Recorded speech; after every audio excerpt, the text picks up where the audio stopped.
ওর ছবি পুরাই একদম ডোনাল্ড ট্রাম্পের মতো দেখতে, চেহারা ফেসিয়াল স্ট্রাকচার বলেন আর হেয়ারস্টাইল বলেন পুরাই মিলে যায় ডোনাল্ড ট্রাম্পের সাথে।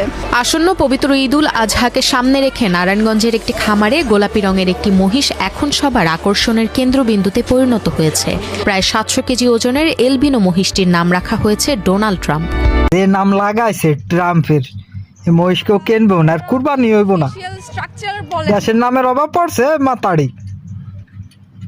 তারেক জিয়ার নাম লাগাই দে, তারেক রহমানের। সালাউদ্দিন সাহেব রয়েছে, একের নাম লাগাই দে।